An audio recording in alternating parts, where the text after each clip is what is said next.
हर माँ की तरह मेरी माँ को भी हमारी शादी करने की बहुत जल्दी थी। इसलिए हमारे पैदा होने के बाद से ही थोड़े थोड़े करके हमारी माँ ने हमारा दहेज बनाना शुरू कर दिया था। लेकिन यह तो सब नसीबों की बातें हैं, कल किसकी शादी हो। मम्मी हमेशा मुझसे कहती कि अपने अच्छे नसीबों के लिए ऊपर वाले से प्रार्थना करो।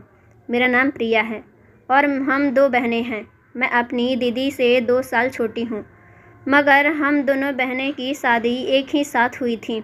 मेरे लिए अच्छा रिश्ता आया तो मम्मी पापा ने हाँ कर दी और कहा कि हम दोनों बेटियों की शादी एक साथ ही करेंगे। क्योंकि हम इतने अमीर नहीं थे, इसलिए मम्मी पापा ने सोचा कि हम दोनों बेटियों की शादी एक ही साथ करेंगे ताकि डबल खर्चे से बच सके। फिर ऊपर वाले ने हमारे माँ बाप की दुआएं सुन ली। मेरी दीदी के लिए एक अच्छा रिश्ता आ गया।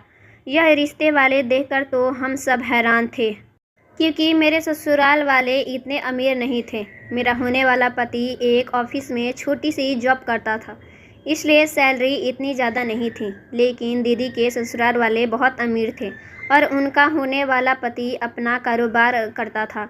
उसके पास गाड़ी और बहुत प्यारा सा घर था।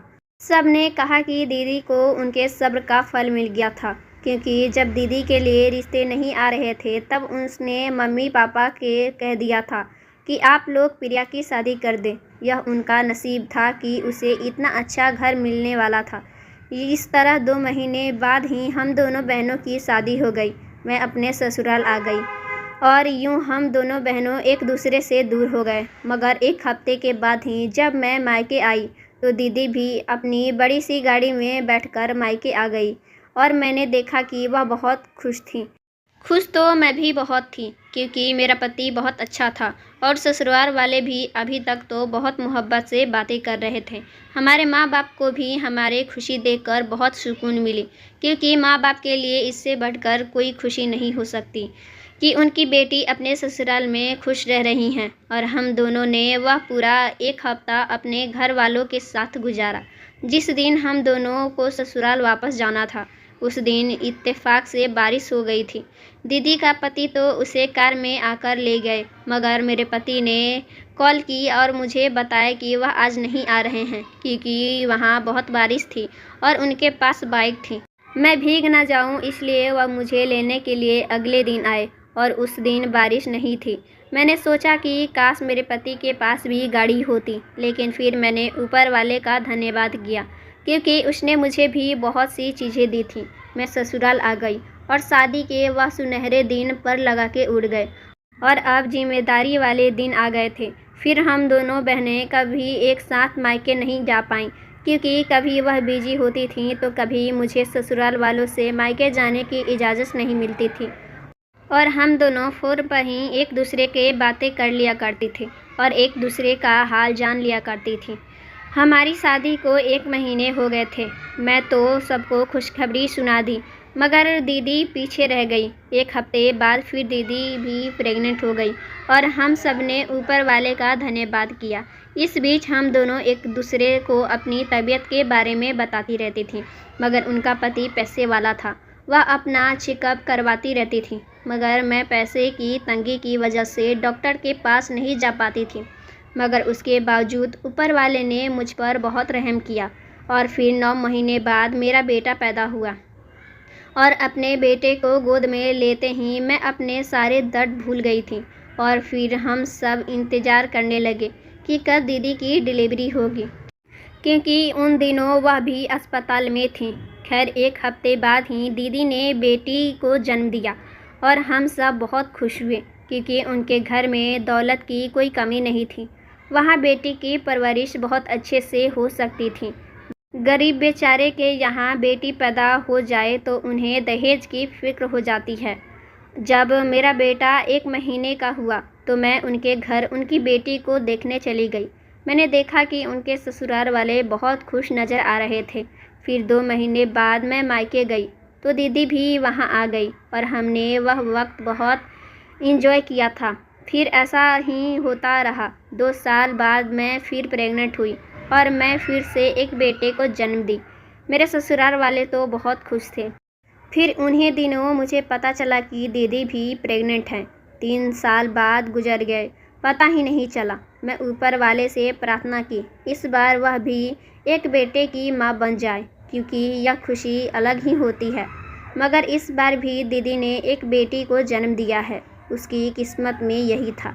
मैं उनसे मिलने गई तो मैंने उनसे पूछा, क्या तुम्हारे ससुराल वालों ने तुम्हारी दूसरी बेटी के पैदा होने पर कुछ कहा तो नहीं है?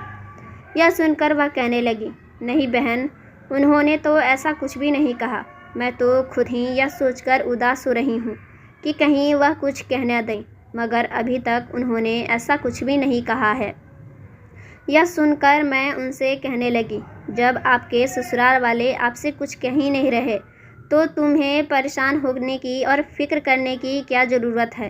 एक बेटी की माँ बननी हो, फिक्र मत करो, तुम भी जल्द ही एक बेटे की माँ बनोगी। तो मेरी बात पर वह मुस्कुरा दी और हमारी शादी को 5 साल हो गए। उस 5 सालों में उन्हें 2 बेटियां को जन्म दिया था, जबकि मेरे 2 बेटे हो गए। दूसरी बेटी के बाद वह बिल्कुल मायूस हो गई। दीदी की दूसरी बेटी 2 साल की हो चुकी थी, जबकि मेरा बेटा 2 साल से ऊपर ही हो गया था। एक दिन मैं मम्मी के घर गई तो यूं ही बातों बातों में उनसे मुझे बात की। दूसरी बेटी के पैदा होने के बाद सबका रवैया कुछ बदल सा गया था। मैंने देखा कि दीदी भी बुझी बुझी सी रहती थी। मैं उनसे हालत समझ सकती थी, क्योंकि ससुराल वाले कितने ही अमीर क्यों ना हो और पढ़े लिखे क्यों ना हो, बेटों की चाह तो सब रखते हैं। इसलिए मैंने तसल्ली देने की कोशिश की तो मेरे कुछ कहने से पहले ही वह मुझसे कहने लगी, देखो प्रिया, मैं कब से तुम्हें एक बात कहना चाह रही थी। तुम मेरी बहन हो, इसलिए मेरे दर्द को समझ सकती हो। अपनी बहन की बात सुनकर मैं थोड़ी उलझ गई थी और मैंने उनसे कहा कि तुम मेरी बहन हो, तुम्हारी खुशी के लिए मैं कुछ भी कर सकती हूँ। यह सुनकर वह कहने लगी, दरअसल मैं तुमसे कुछ मांगना चाहती हूँ, प्लीज़ इनकार मत करना। मेरी बहन ज़िंदगी में पहली बार मुझसे कुछ मांग रही थी, इसलिए मैंने झट से हाँ कह दिया कि तुम मेरी बहन हो, तुम मुझसे जो मांगोगी मैं दूंगी। यह सुनकर दीदी कहने लगी, अगर हम दोनों अब की बार फिर से प्रेग्नेंट हो गए और अगर तुम्हारा बेटा पैदा हुआ तो तुम मुझे दे देना, और अगर मेरी तीसरी बेटी पैदा हुई तो मेरी बेटी तुम ले लेना। यह सुनकर मैं हैरान रह गई, क्योंकि यह इतना आसान काम तो नहीं था। बेटा हो या बेटी, उसे किसी दूसरे के हवाले करना आसान नहीं होता है। मगर मैं जानती थी कि मेरी बहन बहुत मायूस हो चुकी है और यह सब वह जज्बात में आकर कह रही थी, इसलिए मैंने उनसे वादा कर लिया। मगर मैं जानती थी कि इतना आसान काम नहीं है। अगर हम एक साथ पेरेंट ना हुए तो या फिर हो सकता था कि इस बार हम दोनों की डिलीवरी में 1-2 महीने का फ़र्क हुए तो फिर क्या होगा, या फिर ये भी हो सकता है कि सब ठीक हो।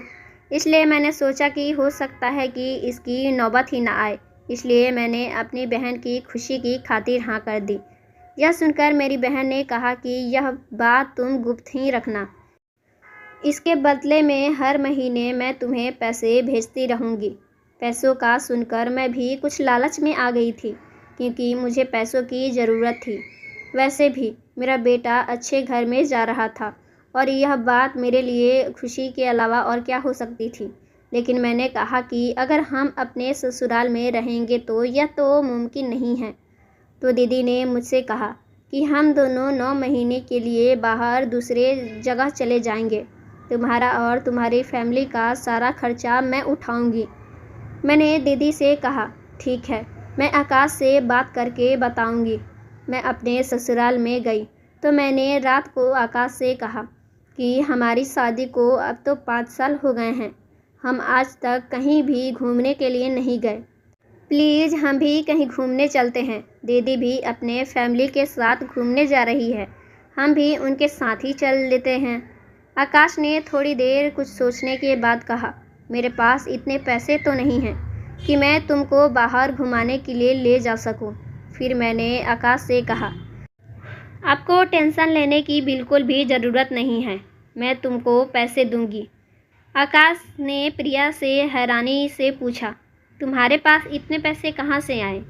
वह मेरे पास कुछ पैसे जमा हैं, वह मैंने तुमसे छुपा कर रखे थे। आकाश बोला, तो ठीक है। अगले दिन मैंने दीदी को बता दिया कि आकाश जाने के लिए मान गए हैं। दीदी यह सुनकर बहुत ही खुश हुई थी। वक्त गुजरता गया और हम अपने प्लान पर काम करने लगे। मुझे लगा था कि यह मुश्किल नहीं होगा, मगर मैं उस वक्त हैरान रह गई जब हम दोनों बहनें एक साथ प्रेग्नेंट हो गए। मैंने यह खुशखबरी दीदी को सुना दी तो वह कहने लगी, तुम अपना वादा याद रखना। मैं भी फ़ौरन हाँ कर दी और ऊपर वाले से प्रार्थना करने लगी कि सब सही हो जैसे हमने सोचा है।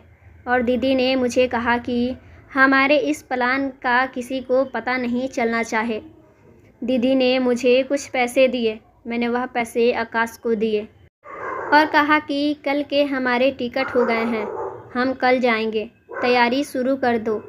इस तरह हम अपनी ससुराल से निकलकर घूमने चले गए। ससुराल वालों की तरफ से तो मैं बेफिक्र थी, क्योंकि 2 बेटों के बाद अगर बेटी भी हुई तो उन्हें कोई फ़र्क नहीं पड़ेगा। मगर मुझे डर भी था कि कहीं यह बात मेरे पति को न पता चल जाए, क्योंकि अगर उन्हें पता चला कि मैं उनके बदले में अपनी बहन से ढेर सारे पैसे ले रही हूँ तो वह बहुत गुस्सा होंगे। इस बार मेरी बहन ही इस बच्चे का खर्चा उठा रही थी, इसलिए उनकी और मेरी डॉक्टर एक ही थी और उन्हें हमें खुशखबरी सुना दी थी कि हमारी डिलीवरी का दिन भी एक ही था। हम दोनों तो बहन खुश थे क्योंकि सब कुछ हमारे प्लान के मुताबिक ही चल रहा था। हमारी डिलीवरी का भी वक्त आ गया था। हम दोनों एक ही क्लिनिक पर पहुंच गए थे और उसे हमने पहले ही डॉक्टर को सब कुछ बता दिया था। वह हमारे प्लान में शामिल हो गई थी, इसलिए हमने बेफिक्र से बच्चे को एक ही दिन जन्म दिया। मैं होश में आई तो नर्स ने मुझे मेरा बच्चा पकड़ा दिया और जैसे ही मैंने अपने बच्चे के जिस्म से कपड़ा हटाया, मेरे तो रोंगटे खड़े हो गए थे। फिर मैंने डॉक्टर से पूछा, मेरी बहन कैसी है?